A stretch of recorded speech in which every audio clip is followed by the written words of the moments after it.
Meus irmãos, paz seja com todos os irmãos. Um ótimo sábado a todos. A mensagem de hoje tem o título de O Coração que ensina o corpo a semear discórdia.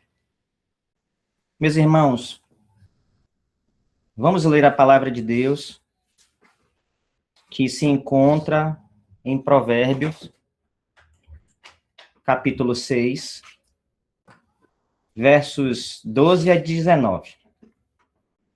O caráter do perverso é maligno. Caminha de um lado para o outro murmurando atrocidades. Comunica-se sorrateiramente com os olhos, arrasta os pés e faz sinais com os dedos. Em seu coração habita o engano. Todo o tempo planeja o mal, anda semeando perversidades e discórdias. Por essa razão, a desgraça se abaterá repentinamente sobre ele. De um golpe será completamente destruído, sem qualquer apelação.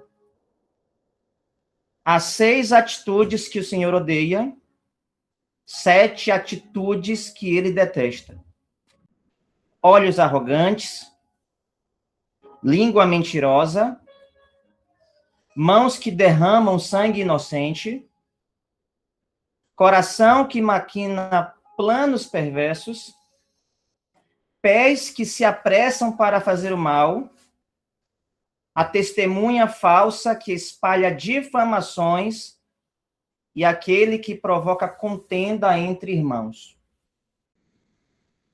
Amém. Até aí, louvado seja Deus. Meus irmãos, o texto não começa com uma igreja dividida, nem com uma discussão diante de todos. Começa com um homem caminhando. Enquanto ele se movimenta, seu corpo já está comunicando alguma coisa. A boca murmura, os olhos fazem sinais, os pés se arrastam e os dedos participam daquilo que está sendo construído. Então a palavra abre o interior desse homem e revela de onde partem as ordens. O engano, meus irmãos, habita no coração. É ali que o mal é planejado. Depois, aquilo que foi alimentado por dentro começa a utilizar o que está por fora. O pecado nasce no coração e recruta todo o corpo. A contenda que um dia aparece entre os irmãos não surgiu pronta. Antes de produzir uma divisão visível, ela foi colhida, pensada e conduzida no interior de alguém. Provérbios mostra a raiz antes de mostrar a colheita. E há um detalhe precioso nesta passagem, meus irmãos. Parem um instante comigo e reparem no que o texto faz com os membros desse homem. Nos primeiros versículos, o homem usa os olhos, a boca, os pés e os dedos. Quando Yahvé apresenta aquilo que odeia, os membros reaparecem. Os olhos que se comunicavam sorrateiramente, agora são descritos como arrogantes. A boca que murmurava atrocidades reaparece na língua mentirosa.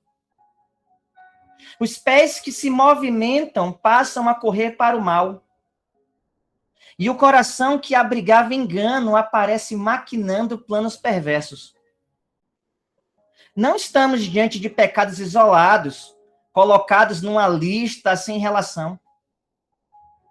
Provérbios apresenta a anatomia de uma pessoa inteira servindo ao mal. Por isso, meus irmãos, a pergunta do texto não alcança apenas aquilo que dizemos. Quem governa nossos olhos, nossa língua, nossas mãos e nossos pés? Podemos diminuir o tom de voz e continuar com a mesma intenção? Podemos escolher palavras religiosas e ainda desejar que um irmão perca espaço, confiança ou respeito? Podemos até mesmo terminar uma conversa com oração. Mas nem toda conversa que termina em oração começou em santidade. Yahvé, meus irmãos, não escuta somente aquilo que saiu da boca. Ele vê o que já estava no coração antes de a conversa começar. A amargura procura alguém que a escute. A rivalidade procura quem confirme sua versão. O engano tenta vestir-se de verdade. Por isso, o tratamento não pode permanecer apenas nos lábios. O coração precisa ser alcançado pela palavra. E a perversidade nem sempre precisa gritar. A comunicação descrita em Provérbios é sorrateira. Nem sempre o mal chega por meio de uma acusação aberta. Às vezes, basta uma pergunta carregada, uma expressão no rosto, ou uma frase interrompida no ponto certo. A pessoa afirma que apenas achou algo estranho. Diz que ouviu alguma coisa. Depois, quando é confrontada, responde que não acusou ninguém. Talvez não tenha terminado a frase, mas permitiu que o olhar, o gesto e o silêncio completassem aquilo que não queria assumir com a boca. Há conversas que não procuram esclarecer um fato, procuram alterar a maneira como alguém será visto. Uma vez depositada a suspeita, atitudes comuns começam a receber outra percepção. O ouvinte passa a enxergar a pessoa por meio daquilo que foi semeado. E quem plantou pode sair da conversa dizendo que não pediu a ninguém que tomasse partido. Mas o semeador não precisa permanecer ao lado da semente, nem ordenar que ela brote. Basta colocá-la no terreno. A Escritura, meus irmãos, apresenta um homem que fez desse mecanismo um trabalho diário. Vamos ler agora 2 Samuel, capítulo 15, versos 1 ao 6. E aconteceu depois disso que Absalão conseguiu para si uma carruagem, cavalos e uma escolta de 50 homens. Levantando-se ao raiar do dia, Absalão plantava-se à beira da estrada principal que levava à porta da cidade. E assim, sempre que alguém vinha trazer uma causa para ser julgada pelo rei, Absalão abordava essa pessoa e questionava: de que cidade és? E invariavelmente a resposta era: o teu servo é de uma das cidades de Israel. Então, Absalão aproveitava a oportunidade e comentava: a tua causa é válida e justa, mas, infelizmente, não há nenhum representante do rei que te escute. E Absalão sugeria: quem me dera ser designado juiz desta terra? Todas as pessoas que tivessem uma causa ou demanda legal viriam a mim, e eu lhes faria justiça. E sempre que alguém se aproximava para se prostrar diante dele, ele estendia-lhe a mão, puxava-o para si e o beijava. Absalão, deste modo, ia seduzindo o coração da população de Israel e, dia a dia, conquistando a lealdade dos israelitas que vinham pedir que o rei lhes fizesse justiça. Até aí, meus irmãos. Meus irmãos, olha os detalhes do texto. Absalão levantava-se cedo e escolhia a estrada por onde passavam pessoas trazendo suas causas ao rei. Algumas daquelas pessoas poderiam ter sofrido injustiças reais.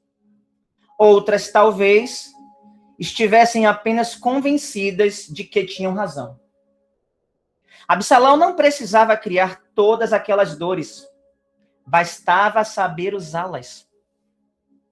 Ele ouvia uma versão e, antes de qualquer exame, declarava que a causa era justa. Em seguida, insinuava que ninguém ligado ao rei estava disposto a ouvir. Então, apresentava-se a si mesmo como uma solução que faltava. A mão estendida, o movimento de puxar a pessoa para perto e o beijo transmitiam cuidado. Mas ali também o coração dava ordens ao corpo. Palavras, mãos e demonstrações de afeto serviam ao projeto escondido de atrair para si a lealdade do povo. Antes de a rebelião chegar à espada, Absalão já trabalhava versões e conquistava corações. A ruptura nacional foi preparada pessoa por pessoa. Quando a dor de alguém se transforma em instrumento para aumentar nossa influência, já não estamos apenas ouvindo. Quando confirmamos uma acusação sem exame porque ela favorece aquilo que desejamos, já não estamos buscando justiça.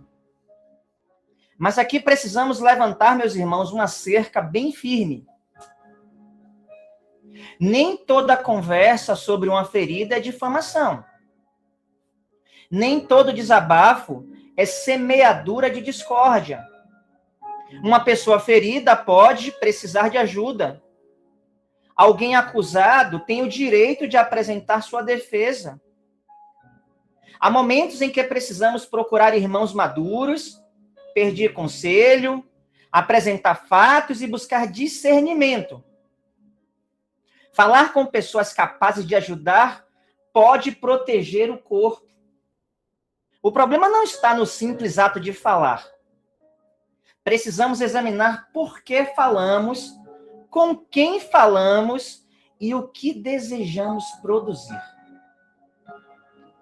Por isso, Provérbios, capítulo 18, versos 17, diz: a primeira pessoa a apresentar sua causa sempre parece ter razão, até que outra pessoa venha à frente e defenda a sua tese.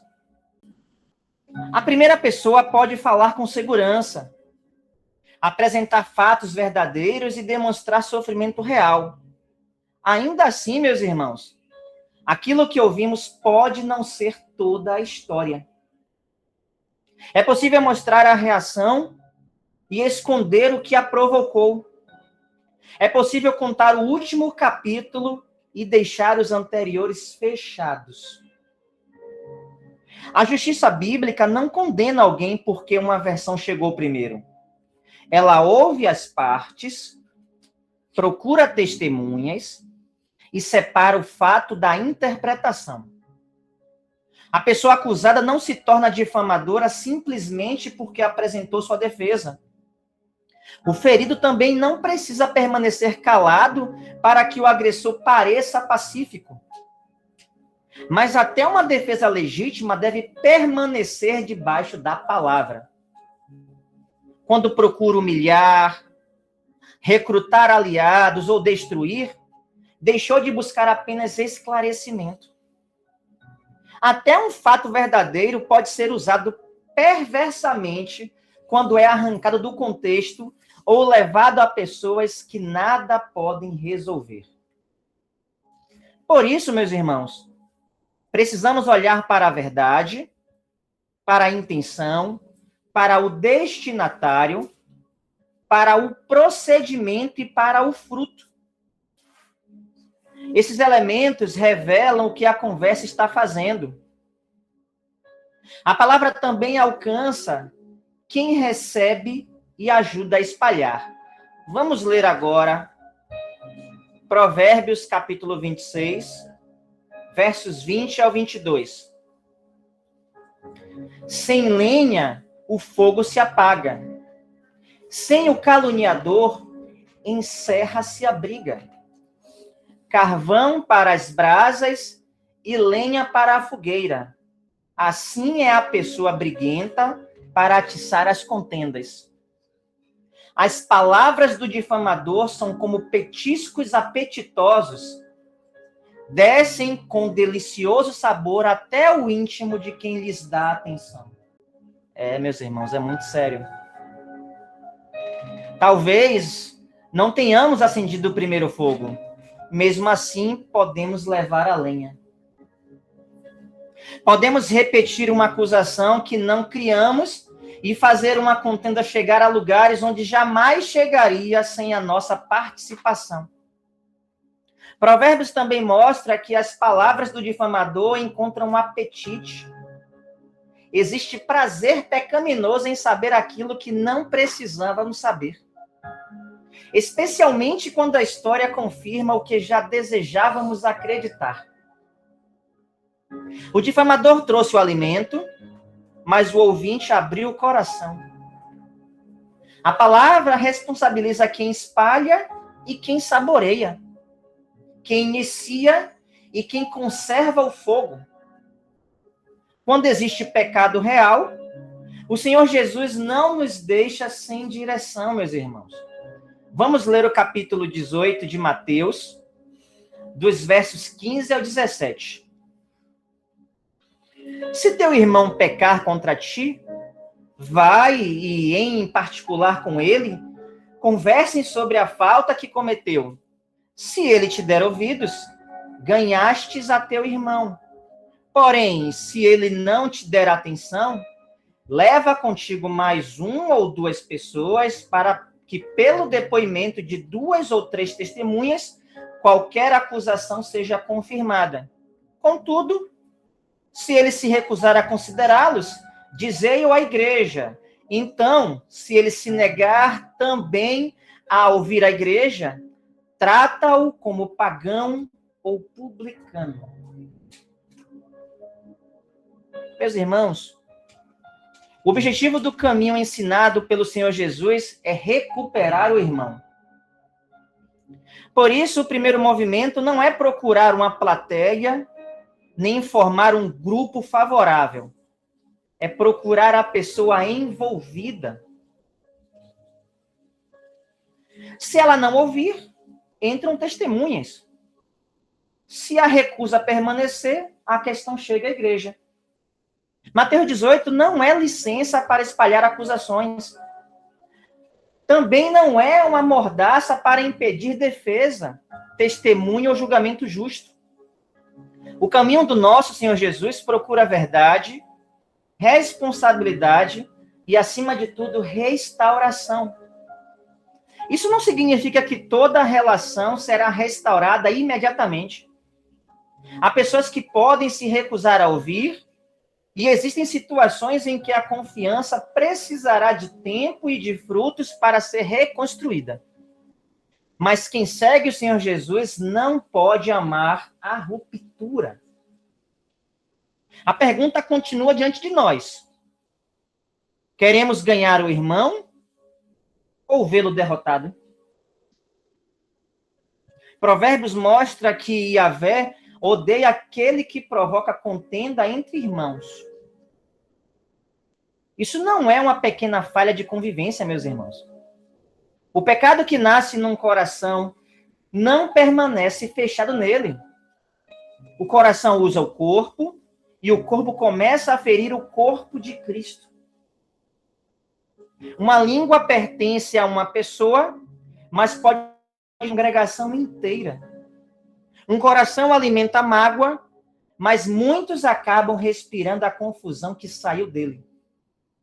A discórdia é o momento em que a enfermidade escondida num coração começa a circular pelo corpo. Meus irmãos, vamos ler agora Hebreus, capítulo 12, versículos 14 e 15. Esforçai-vos para viver em paz com todas as pessoas e em santificação, sem a qual ninguém verá o Senhor. Vigiai para que ninguém se exclua da graça de Deus, que nenhuma raiz de mágoa venenosa brote e vos cause confusão, contaminando muitos. Hebreus, meus irmãos, não chama de paz o silêncio que encobre pecado. Ele une paz e santificação e coloca diante de nós uma advertência grave. Sem santificação, ninguém verá o Senhor. Logo depois, a palavra chama a vigilância. Uma raiz de mágoa pode permanecer oculta por algum tempo. Mas quando brota, a mágoa passa a governar a maneira como a pessoa interpreta os fatos. Escolhe ouvintes e procura confirmação. Aquilo que foi alimentado no coração produz confusão e contamina muitos. O texto não mostra apenas uma pessoa sofrendo por causa da amargura. Mostra uma raiz particular adoecendo a comunhão. É o mesmo movimento que vimos desde o início. Aquilo que começa escondido no coração encontra uma maneira de alcançar outros. Quando um membro semeia discórdia, o corpo começa a lutar contra si mesmo. Irmãos deixam de trabalhar juntos e passam a enxergar uns aos outros como adversários. E a paciência de Yahvé não deve ser confundida com aprovação. O mal pode ser planejado e espalhado lentamente, enquanto o juízo chega de forma repentina. Por isso, meus irmãos, a advertência não termina apenas em reconhecer que estamos na estrada errada. A palavra ainda precisa mostrar quem deve governar este corpo e que sabedoria precisa ocupar o coração. Vamos ler agora o livro de Romanos, capítulo 6, versos 12 e 13. Portanto, não permitais que o pecado domine vosso corpo mortal, forçando-vos a obedecerdes às suas vontades. Tampouco entreguei os membros do vosso corpo ao pecado, como instrumentos de iniquidade. Antes, consagrai-vos a Deus como ressuscitados, levantados da morte para a vida, e ofereçais os vossos membros do corpo a Ele, como instrumentos de justiça. Louvado seja Deus. Romanos, meus irmãos, fala de domínio, entrega e pertencimento. O pecado, ele deseja governar o corpo e utilizar seus membros como instrumentos de iniquidade. No início, vimos um corpo obedecendo às ordens de um coração perverso. Romanos chama esse mesmo corpo a deixar de se entregar ao pecado e a apresentar-se a Deus. O corpo que serviu à iniquidade precisa mudar de governo. Mas essa mudança não estará completa se os membros apenas modificarem o comportamento enquanto o coração continua alimentando a mesma sabedoria. E Tiago nos leva novamente à origem. Vamos ler, meus irmãos, Tiago, capítulo 3, versos 13 ao 18. Quem dentre vós é sábio e tem verdadeiro entendimento? Que o demonstre por seu bom proceder cotidiano, mediante obras praticadas com humildade, que tem origem na sabedoria. No entanto, se abrigas em vosso coração inveja, amargura e ambição egoísta, não vos orgulheis disso, nem procureis negar a verdade. Porquanto esse tipo de sabedoria não vem dos céus, mas é terrena, não é celestial, mas demoníaca. Pois, onde existe inveja e rivalidade, aí há confusão e todo tipo de atitudes maléficas. Porém, a sabedoria que vem do alto é, antes de tudo, pura, repleta de misericórdia e de bons frutos, imparcial e sem hipocrisia. Ora, a justiça é a colheita produzida por aqueles que semeiam a paz. Meus irmãos, Tiago mostra duas sabedorias, reconhecidas pelas colheitas que produzem. A sabedoria terrena deixa confusão e maldade. A sabedoria do alto é pura, misericordiosa, imparcial, sem hipocrisia e conduz a uma colheita de justiça. No início, meus irmãos, um homem semeava discórdia. Agora, a palavra mostra pessoas semeando paz. Mas para que a semeadura, o governo também precisa mudar. A pergunta que surgiu no início volta agora com todo o peso. Quem está governando nossos olhos, nossa língua, nossas mãos e nossos pés? A resposta começa com um chamado. Voltar para Cristo, que recebe o arrependido. Mas arrependimento é continuar na mesma estrada apenas... Mas arrependimento não é, meus irmãos, continuar na mesma estrada apenas trocando o nome das obras. Por isso, a cura não consiste apenas em falar menos ou aprender a esconder melhor aquilo que continua no coração. Ela alcança o coração e apresenta a Deus o corpo que serviu ao pecado. E esse é o caminho do discípulo do Senhor Jesus. A paz ensinada pela palavra não encobre o pecado, não abandona a verdade, nem protege a injustiça. Ela procura ganhar o irmão. Ela age com misericórdia. Permanece em obediência ao Senhor e nos leva de volta àquela caminhada. Meus irmãos, Provérbios colocou diante de nós um homem caminhando, enquanto seu coração ensinava o corpo a espalhar destruição. O discípulo do Senhor Jesus não pode continuar na mesma direção, porque é o chamado a caminhar de outra maneira. Mas o que precisa ser tratado para que essa caminhada mude? O coração que ensinou o corpo a semear discórdia precisa ser tratado pela palavra. E o corpo que feriu o corpo precisa aprender em Cristo a semear a paz. Meus irmãos, até aqui. Obrigado pela oportunidade, irmão Cairo. Que o Eterno conduza a todos nós a uma vida de santidade, em nome do Senhor Jesus Cristo.